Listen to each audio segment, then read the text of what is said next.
नमस्कार मित्रांनो, स्वागत आहे तुमचं पुन्हा एकदा आपल्या नवीन व्हिडिओमध्ये।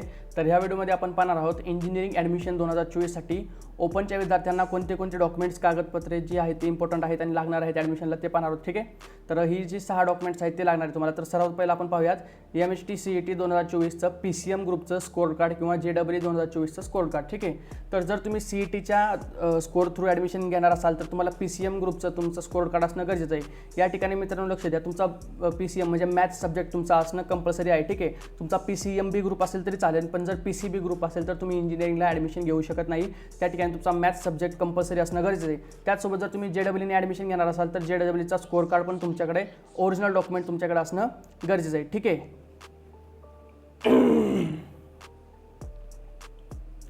त्यानंतर दुसरं डॉक्युमेंट आहे मित्रांनो इयत्ता 10वीचं गुणपत्रक म्हणजे तुमची 10वीची मार्कलिस्ट। ठीक आहे, 10वीच्या मार्कलिस्ट सोबतच तुम्हाला 10वीचं सर्टिफिकेट पण लागणार आहे। या ठिकाणी तुम्हाला स्क्रीनवरती दिसत असेल, हे जे लेफ्ट साईडला पिंक कलरमध्ये दिसत आहे ते आहे तुमचं 10वीचं मार्कलिस्ट। ठीक आहे, आणि जे राईट साईडला दिसते तुम्हाला ग्रीन कलरमध्ये ते आहे तुमचं 10वीचं सर्टिफिकेट। तर ह्या दोन्ही डॉक्युमेंट्स तुम्हाला इंजिनिअरिंगला लागणार आहेत। आता काही ठिकाणी तुम्हाला सर्टिफिकेट मागतात किंवा मागत नाही, तो ज्या त्या कॉलेजचा प्रश्न राहिला। ठीक आहे, पण तुमच्याकडे असलेलं चांगले ज्या ठिकाणी तुमची 10वी झालेली आहे त्या शाळेत जाऊन तुम्ही जर आत्ता जरी गेलात, तुम्ही 2 वर्षापूर्वी जरी तुमची इंजिनिअरिंग झाली असेल, तुमची 2 वर्षापूर्वी जरी 10वी झाली असेल तर तुम्ही तुमच्या शाळेमध्ये जाऊन जर त्यांना विचारलं की आम्हाला आमचं 10वीचं सर्टिफिकेट पाहिजे आहे, तुमची बॅच सांगितलं तर तुम्हाला ते सर्टिफिकेट देतात। ठीक आहे, पण जर ज्या विद्यार्थ्यांना त्याची डिमांड असते त्यांना ते दिलं जातं, बाकीच्या विद्यार्थ्यांना तसं ते लागत पण नाही, कोण मागायला पण जात नाही। ठीक आहे, तर ते तुमच्याकडे सर्टिफिकेट पण ठेवा तुमच्याकडे, आणि तुमचं जे आहे ते 10वीचं मार्कलिस्ट पण तुमच्याकडे ठेवा।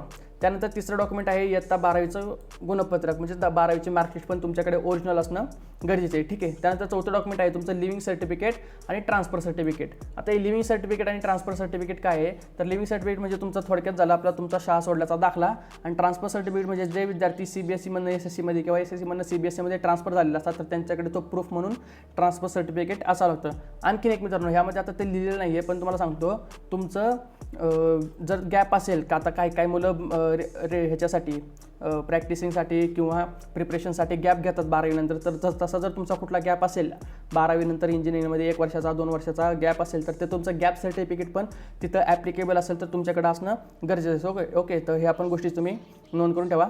तर 5वं डॉक्युमेंट आहे तुमचं डोमिसाईल सर्टिफिकेट किंवा जन्मदाखला। आता जर तुमच्याकडे डोमिसाईल सर्टिफिकेट नसेल किंवा जन्मदाखला नसेल तर तुमची लिव्हिंग सर्टिफिकेट पण ॲज अ डोमिसाईल सर्टिफिकेट त्या ठिकाणी कन्सिडर केलं जातं, पण त्या ठिकाणी तुम्हाला कॉलेजकडनं एकदा कन्फर्म करून घ्यावं लागणार आहे की जर तुमचं डोमिसाईल सर्टिफिकेट नसेल तर तिथं तुमचं लिव्हिंग सर्टिफिकेट कन्सिडर केलं जाणार आहे का। कसं असते, काही लिव्हिंग सर्टिफिकेटवरती ना तुमची नॅशनॅलिटी ॲज अ इंडियन असं मेन्शन केलेलं असतं। तर जर तुमच्या लिव्हिंग सर्टिफिकेटवरती तुमची नॅशनॅलिटी इंडियन असं मेन्शन केलं असेल तर तुम्हाला कदाचित डोमिसाईल सर्टिफिकेटची जी कंपल्सरी असणार आहे ते तुम्हाला तिथं कंपल्सरी नसणार। ठीक आहे, तुम्ही त्या ठिकाणी तुमचं डोमिसाईलच्या सर्टिफिकेट जागी तुमचं लिव्हिंग सर्टिफिकेट पण यूज करू शकता। त्यानंतर 6वं डॉक्युमेंट जे आहे तो तुमचा आहे कलर फोटो आणि स्कॅन केलेली सही।